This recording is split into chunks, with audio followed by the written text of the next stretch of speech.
Hey guys, we're here at we have new property that we have been able to secure, and one of the things that it came with, you'll love it, is seasoned firewood.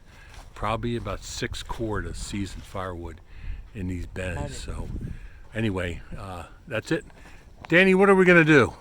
We're gonna get firewood. We're gonna get this because we have a delivery to make.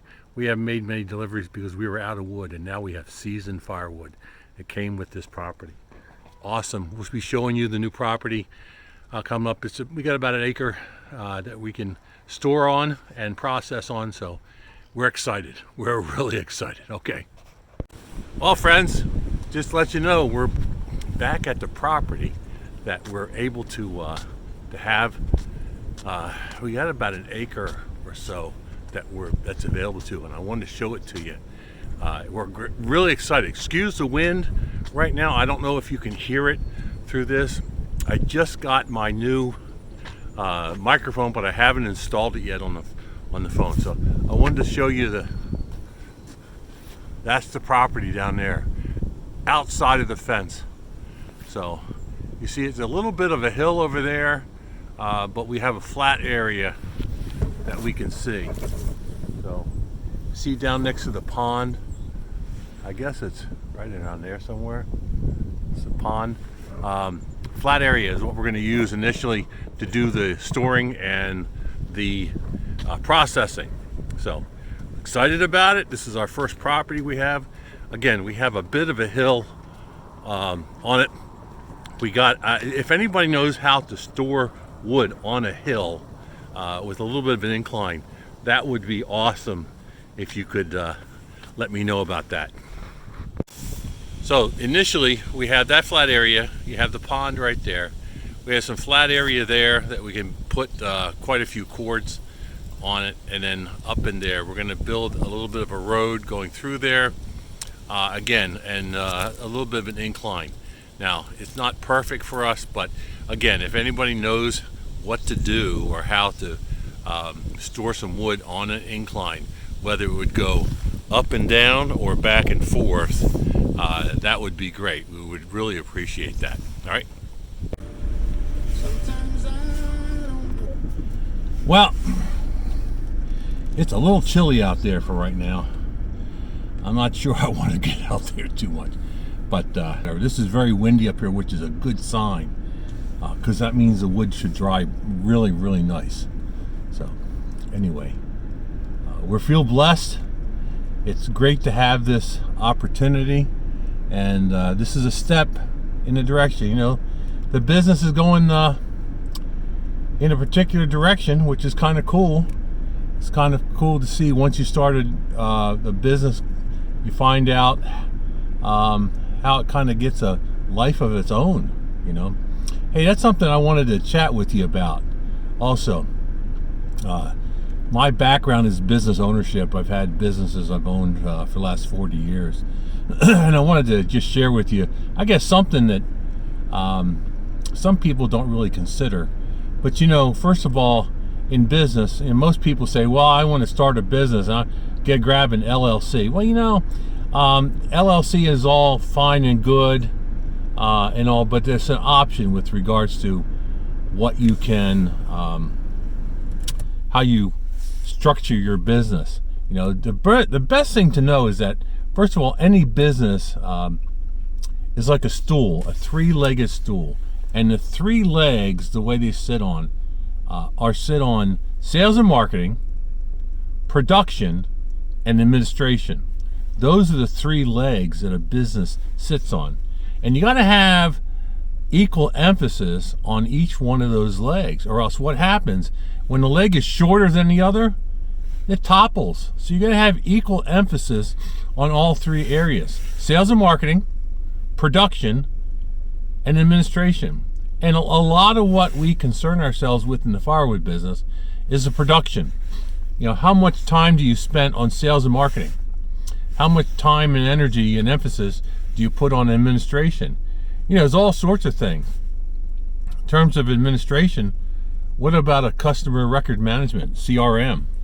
Do you do anything with regards to that? Does anybody have a CRM that they use?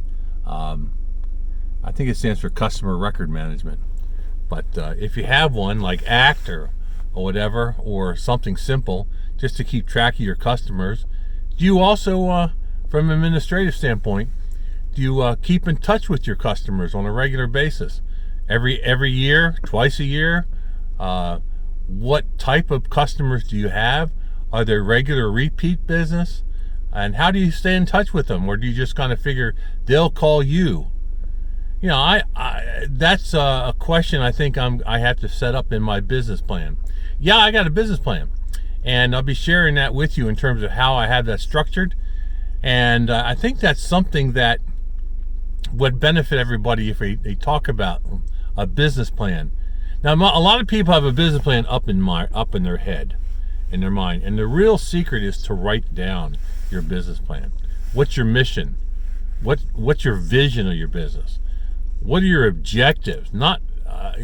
Basically, objectives are those things that are not measurable, and nor do they have a time limit involved on it. Then what are your goals for each one of those objectives? Your goals are something specific, measurable, those that has a time element to it. So what are your goals to reach your objectives? What are your strengths and weaknesses in your business for yourself personally? What are you good at? What aren't you good at? Do you have to farm something out? You know, those are the type of things that are that you have to consider if you're running a business. Now, if you're just doing this as a hobby, most likely you're just concerned with production, not worried about administration, not worried about sales and marketing. Although you have to sell your business, and a lot of people say sales and marketing are just going to put a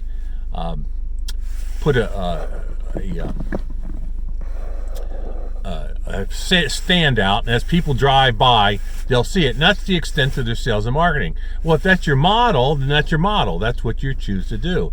But are there other options available to us to be a little bit more aggressive in sales and marketing for our firewood business? So these are all things to consider, etc. So what are your strengths and weaknesses? What are your opportunities?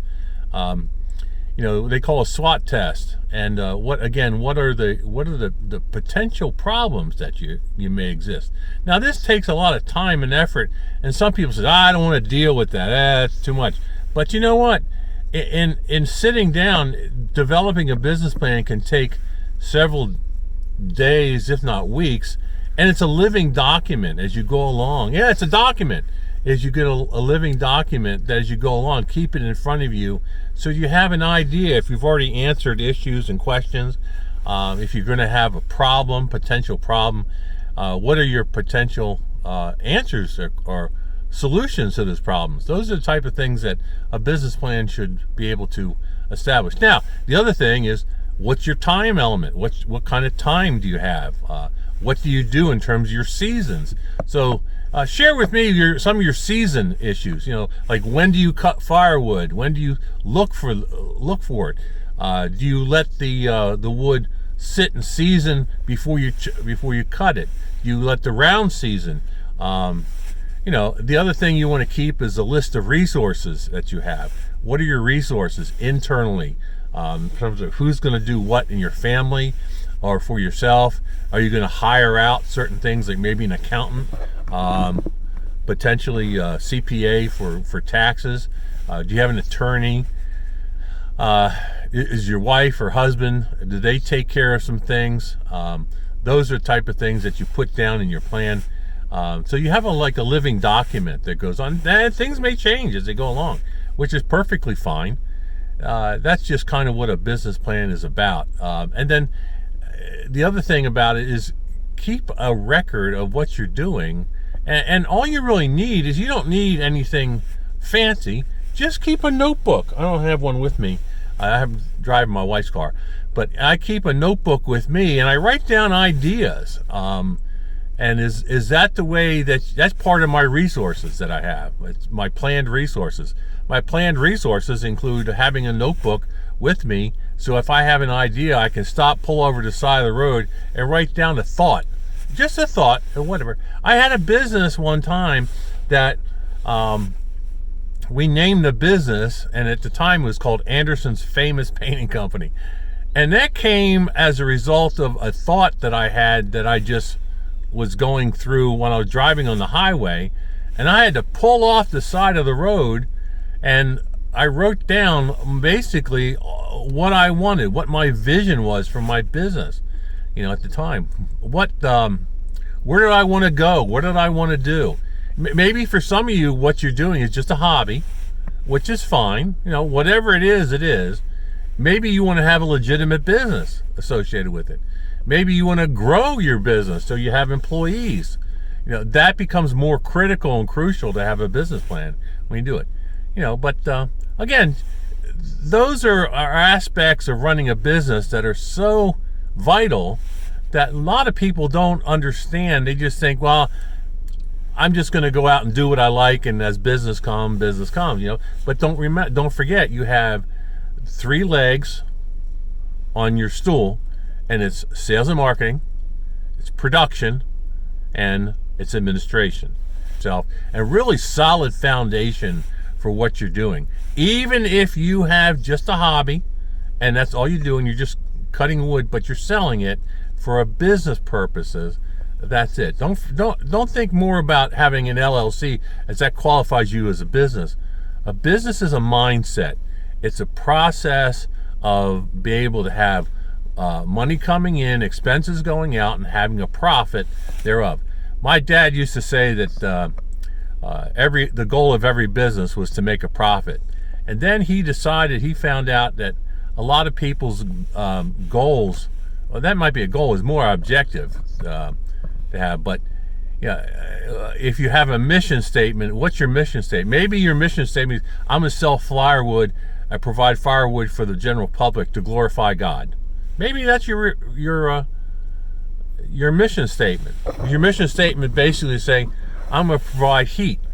Now, what we do is we say, part of our vision and our mission statement, which we're still trying to organize and put together, is we say we sell the flame, we don't sell the heat. So I'm not interested in selling cords of wood for boilers and for people to heat their home. Although, if they have a fireplace and they're using it, or a stove in their house, they can buy it. But we're not going to be selling in large quantities because of our profit making.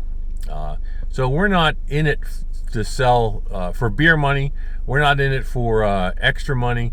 We're in it to basically say this is going to be a legitimate business. And what you always want to do is begin with the end in mind. Do you want to sell your business eventually, or do you just want it to peter out? If you say, I'm going to do it until whenever, I get tired of it, it's not fun anymore, or whatever. What is your business concept with regards to the end of your business or to the end of your hobby? What do you want to do? Just say, I'm going to peter out, I get tired of it, and I'm going to throw it away, or I'm not do it anymore. Sell my equipment and all that. That's an important thing for you to know, because if you have a legitimate business, having an end in mind keeps you going. Keeps you going day to day, the drudgeries, the ups and downs, the swings, and all that. If you have an end in mind, that is perfect. So anyway, just some thoughts about business concepts, just things that will, I guess, move you along in this concept. For those of you who may not have a business mind, there's a book I would recommend, and it's by Michael Gerber. It's called The E-Myth. And the E-Myth basically says that you start with the end in mind, and that you do everything on a systems basis, so that what you do is systematic, and it's basically, you do X, you get Y. If you say, a lot of people on YouTube, for instance, they have, well, I haven't gotten to this point, they have basically, they film on a particular day or during certain days, they produce it, and then they put it out there like on a Thursday or Wednesday or Sunday, or both, or 2 days a week. So that's basically part of what the process is for them. So I know that's something I have to do too with the YouTube, is be a little bit more consistent on that, which I'm not. Honestly, I'm not. But that's where I probably need to make my decision to do that. So anyway, have a great day. Don't forget to like and subscribe, thumbs up, and as we say with Danny, he says, thank you. Have a great day. Bye-bye.